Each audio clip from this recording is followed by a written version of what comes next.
Hello viewers, welcome to my channel. I am Rashmi, your maths teacher. Guys please channel को like share subscribe bell icon को press करें ताकि daily update आपको तुरंत मिल जाएंगे। तो इस वीडियो में आज हम वो क्वेश्चन सॉल्व करने जा रहे हैं जो इस बार 2020 एग्जाम के लिए न्यू इंट्रोड्यूस हुए हैं, यानी कि पिक्चर बेस्ड क्वेश्चन या रियल लाइफ बेस्ड क्वेश्चन, जिसके आपके 2-3 सब पार्ट होंगे। तो उनको आपको यहाँ पे सॉल्व करना है। तो मैंने ये वाला क्वेश्चन लिया है एजुकार्ट की बुक से कि Anjali places a mirror on level ground to determine the height of a tree. तो ये एक आपका ट्री है, उसने क्या किया है, यहाँ पे एक मिरर रख दिया है। और किस लिए? इस ट्री की हाइट को डिटरमाइन करने के लिए। She stands at a certain distance so that she can see the top of the tree reflected from the mirror. तब वो क्या हो गया, कुछ डिस्टेंस मिरर से वो कुछ डिस्टेंस पे खड़ी हो गई, यहाँ पे खड़ी हो गई है और ये यहाँ से वो देख रही है। उसकी जो हाइट है बॉडी की, उसके अकॉर्डिंग आई लेवल जो है वो उसका सी पॉइंट पे है। तो वो यहाँ से क्या देख रही है, she stands a certain distance so that she can see the. तो यहाँ पे इस तरह से खड़ी है कि वो इस ट्री का, इस मिरर में से जो ट्री रिफ्लेक्ट हो रहा है उसका टॉप वो यहाँ पे देख सके। Anjali's eye level is 1.8 metre above the ground. जो अंजलि का आई लेवल है वो ये हमारा ग्राउंड है BD, इससे 1.8 मीटर के लेवल पे। The distance of Anjali and the tree from the mirror are 1.5 metre and 2.5 metre respectively. तो मिरर से ट्री की डिस्टेंस 2.5 मीटर है और मिरर से अंजलि की डिस्टेंस 1.5 मीटर है। तो ये हमारा यहाँ पे क्वेश्चन है। अब इसके 3 सब पार्ट आपके यहाँ पे क्या है? Name the two similar triangles that are formed in the diagram. State the criteria of similarity that is applicable to here and find the height of the tree. तो ये 3 क्वेश्चन, इसके सब पार्ट है, ये हमें यहाँ पे सॉल्व करने हैं। तो name the two similar triangles that are formed in the exam, तो आप that are formed in the diagram. तो आप यहाँ पे देखो, ये 2 आपके ट्राइंगल बन रहे हैं, तो यही 2 ट्राइंगल आपको यहाँ पे क्या करना है, सिमिलर ट्राइंगल आपको यहाँ पे 2 कौन से बताने हैं, बट यहाँ पे सिर्फ 2 ही ट्राइंगल बन रहे हैं। तो पहले आप इन दोनों ट्राइंगल को सिमिलर प्रूफ कर लो ताकि आप यहाँ बता सको कि यही 2 ट्राइंगल है जो यहाँ पे सिमिलर है। तो फर्स्ट पार्ट यहाँ पे हम पहले सॉल्व करते हैं। तो ये फिर से हमने यहाँ पे फिगर ड्रॉ कर दिया है। अब उसके बाद में जो अभी आपको गिवन था, क्योंकि 3 मार्क्स का क्वेश्चन है तो 3 मार्क्स जितना आपको यहाँ पे लिखना पड़ेगा। तो जो जो भी मुझे यहाँ पे गिवन था वो मैंने यहाँ पे फिर से मेंशन करिए कि ए बी जो है वो ट्री की हाइट है। CD यहाँ पे अंजलि का जो सी पॉइंट है, या जो ये CD है, ये जो डिस्टेंस आपको यहाँ पे गिवन है ये अंजलि के आई लेवल का डिस्टेंस है। फिर MD यहाँ पे अंजलि की मिरर से डिस्टेंस है और BM यहाँ पे ट्री की मिरर से डिस्टेंस है। तो आपको सबसे पहले फर्स्ट पार्ट में ये बताना है कि name the 2 similar triangles that are formed in the diagram. तो कौन से 2 ट्राइंगल यहाँ पे सिमिलर है? तो सबसे पहले हम यहाँ पे इनको देखते हैं कि ये एक्चुअल में सिमिलर है कि नहीं है। तो मैंने एक ABM ट्राइंगल ले लिया है, एक CDM ट्राइंगल मैंने यहाँ पे ले लिया। तो आप यहाँ पे देखो, ये हमारा ग्राउंड है और ये ट्री और अंजलि दोनों इस पे वर्टिकली स्टैंड किए हुए हैं। तो ये ग्राउंड के साथ वर्टिकल स्टैंड किए हुए हैं, तो ये एंगल, इसको हम 1 ले लेते हैं, इसको हम 2 ले लेते हैं। तो ये दोनों एंगल हमारे क्या होंगे, 90 डिग्री होंगे। तो जब भी चाहे टावर हो, चाहे हम खुद ग्राउंड पे खड़े हो, ट्री हो या कोई भी चीज़ हो जो वर्टिकली इस ग्राउंड के साथ स्टैंड की हुई है, तो वो एंगल हमेशा 90 डिग्री ही बनाएगी।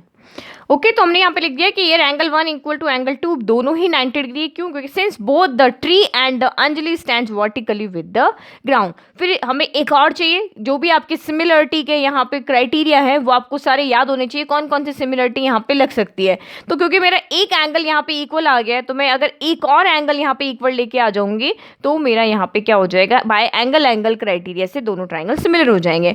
तो आप यहाँ पे देखो, मेरा ये वाला एंगल इस वाले एंगल के इक्वल होगा। ये फिजिक्स का रूल है, आपको मैंने पहले भी NCERT का कोई क्वेश्चन करवाया था, उसमें ये कराया था कि एंगल ऑफ इंसिडेंस जो होगा एंगल ऑफ रिफ्लेक्शन के क्या होता है, इक्वल होता है। क्योंकि यहाँ पे मिरर है, जिस यहाँ से इसकी शेडो यहाँ पे इसकी यहाँ पे रिफ्लेक्शन होगा उतना ही यहाँ से जाएगा बाहर। ठीक है, तो मिरर वाला हमने एक क्वेश्चन किया था, उसमें मैंने आपको बताया था कि एंगल ऑफ इंसिडेंस जो होगा वो एंगल ऑफ रिफ्लेक्शन के इक्वल होगा। तो ये मैं यहाँ पे एंगल 3 ले लेती हूँ, ये मैंने एंगल 4 ले लिया। तो एंगल 3 इक्वल टू मेरा एंगल 4 हो जाएगा। और रीजन लिखेंगे कि angle of incidence and angle of reflection are same. तो यहाँ पे हमारे पास 2 रीजन हो गए हैं।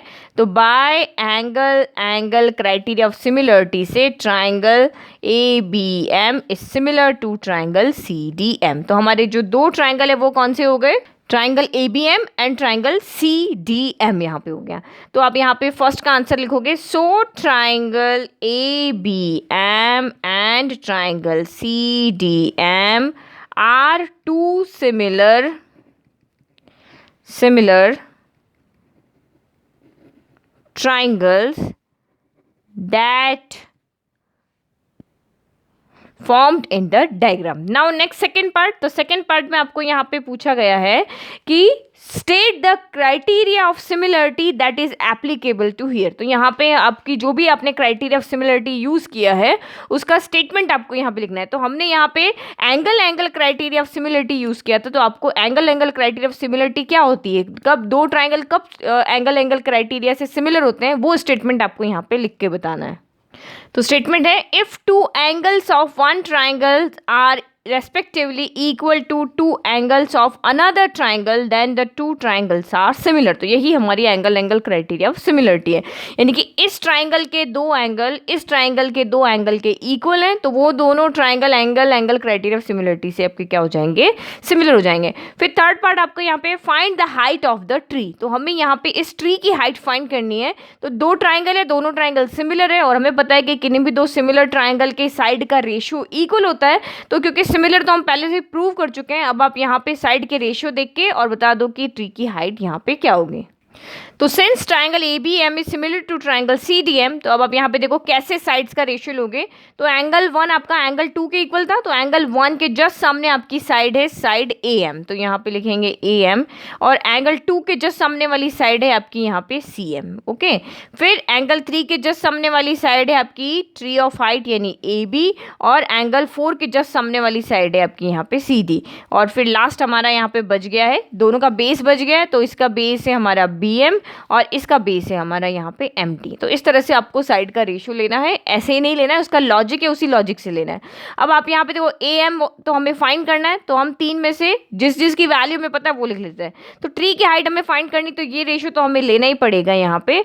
और AB और CD की वैल्यू AB हमारा ट्री है तो हमें ये वाला रेशियो लेना पड़ेगा और बेस की वैल्यू हमें यहाँ पे गिवन है तो ये दोनों रेशियो लेंगे. इसका हमें कुछ भी नहीं पता है, AM और CM का ये जो स्लांट हाइट है इसका हमें कुछ नहीं पता, तो हम ये रेशियो को छोड़ देते हैं.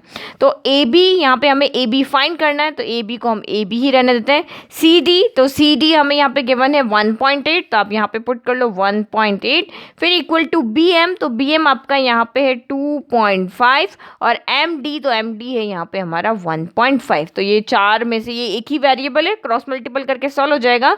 तो this implies AB equal to 2.5 into 1.8 divided by 1.5 हो गया. तो ये डेसिमल हटाया नीचे 10 आ गया, ये डेसिमल हटाया नीचे आपका 10 आ गया. फिर ये डेसिमल हटाया नीचे यहाँ पे आपका डिनोमिनेटर में डेसिमल था तो ऊपर आपका 10 आ गया. 10 से ये 10 कैंसिल हो गया. 5 के टेबल में 10 आया 2 टाइम, 5 के टेबल में 25 आया आपका 5 टाइम. फिर 5 के टेबल में 15 आया आपका 3 टाइम. 3 के टेबल में 18 आया आपका यहाँ पे 9 टाइम. तो और क्या बच रहा है, 3 के टेबल में 18 आया आपका यहाँ पे 6 टाइम. ओके. फिर 2 के टेबल में 6 कैंसिल हो गया आपका यहाँ 3. तो दिस एम्प्लाइज AB यहाँ पे आपका आ गया 3 मीटर्स. ओके. तो यहाँ पे आप क्या लिख लोगे, 10 यही हमें फाइंड करना था, 10 the height of the tree is 3